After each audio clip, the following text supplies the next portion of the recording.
After your visit with Congressman Chaffetz, or Congressman Chaffetz's visit, did you feel any kind of shift in the way you were treated? Yes, again, I did. When Assistant Secretary Jones visited shortly after, prior to the visit, Assistant Secretary Jones had visited, and she pulled me aside and again said I needed to improve my management style and indicated that people were upset. I had no indication that my staff was upset at all, other than with the conditions that we were facing. Following my return to the United States, I attended Chris's funeral in San Francisco, and then I came back to Washington. Assistant Secretary Jones summoned me to her office, and she delivered a blistering critique of my management style. And she even said, I exclaimed, "I don't know why Larry Pope would want you to come back." And she said she didn't even understand why anyone at Tripoli would want me to come back. Okay.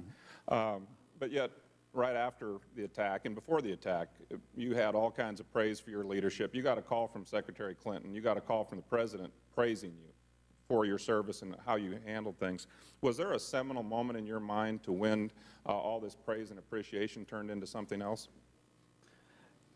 In hindsight, I think it began after I asked the question about Ambassador Rice's statement on the TV shows. Mm-hmm.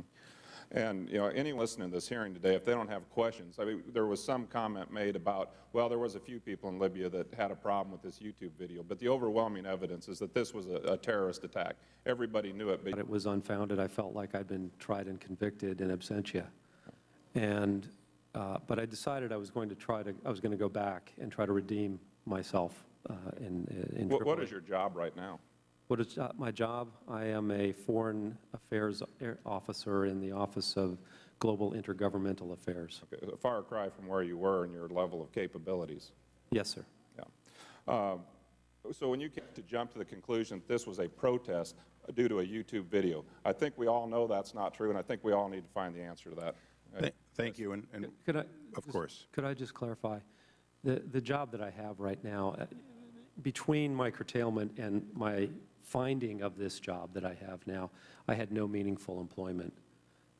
I was in a status called Near Eastern Affairs over complement, and the job now is a significant, it's a demotion. Foreign Affairs Officer is a designation that is given to our civil service colleagues who are desk officers. So I've been effectively demoted from Deputy Chief of Mission to desk officer.